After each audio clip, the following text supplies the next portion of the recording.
Spring After Spring: How Rachel Carson Inspired the Environmental Movement by Stephanie Roth Sisson.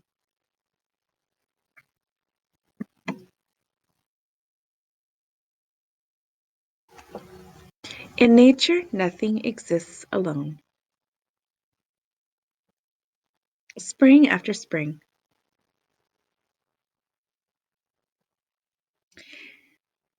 It was dawn when the chorus began. Rachel didn't want to miss a note. Squeak, caw, caw. Hello. Cheer, cheer. Bzz, coo, coo. Chirp, chirp. Bzz. Wait, wait. Beep, beep, beep. Buzz. Chip, chitty. As the midday sun warmed the earth, other musicians chimed in. Life and music were all around, and wonders, big and small.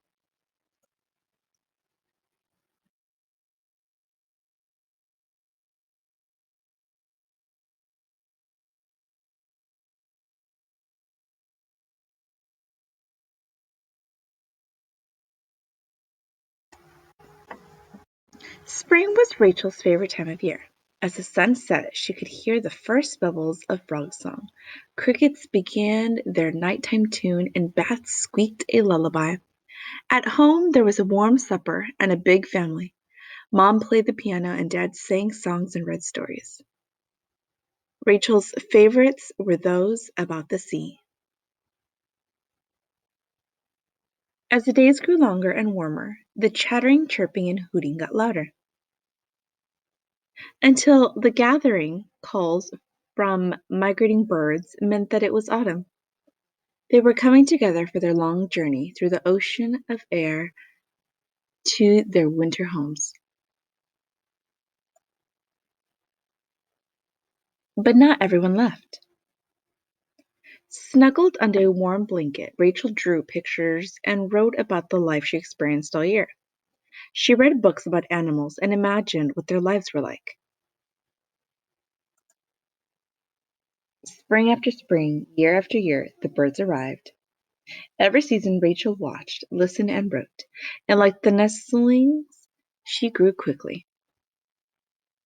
Then one autumn, it was time for her to go off to college.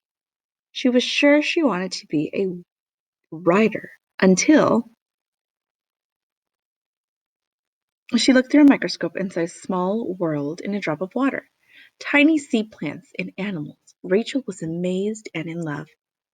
She wanted to know more about the very small world made visible by a microscope.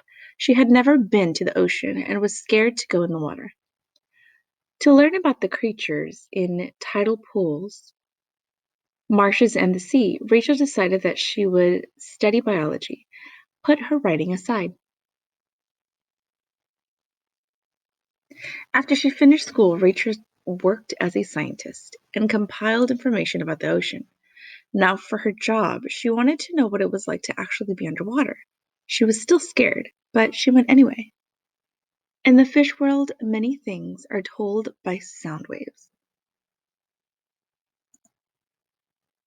Rachel began to write books about the sea. They were so full of scientific detail and vivid descriptions of the lives of sea creatures that people could imagine those worlds. Rachel became a famous author, but there was something wrong.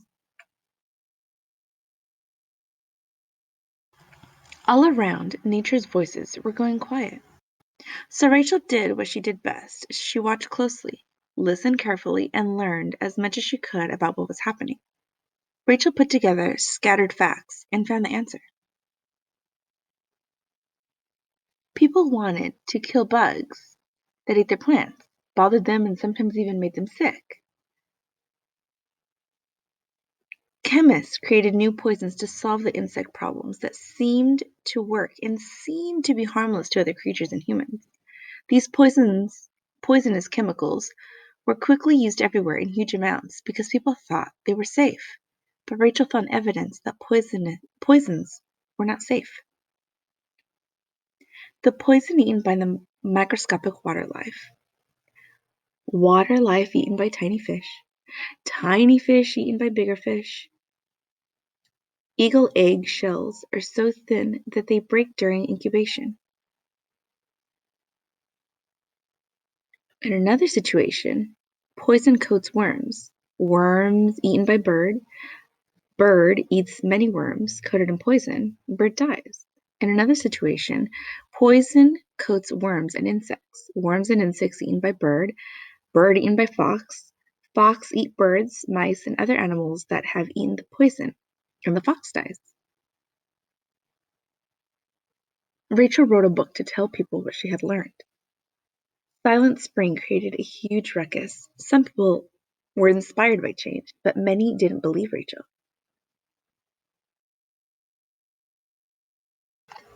Eventually, President Kennedy took notice and began an investigation to find out what was true. Rachel was asked to come to Washington, D.C. and defend her book. She was scared, but she went. Rachel's testimony in Washington and her writing in Silent Spring made people see that they have an effect on the environment and the other creatures that they share the world with. People were inspired to speak up. Congress passed new laws so that nature was treated with more care, and some of the most harmful chemicals were banned. Spring after spring, year after year, people celebrated the earth and the environment because Rachel showed them how beautiful and precious it is.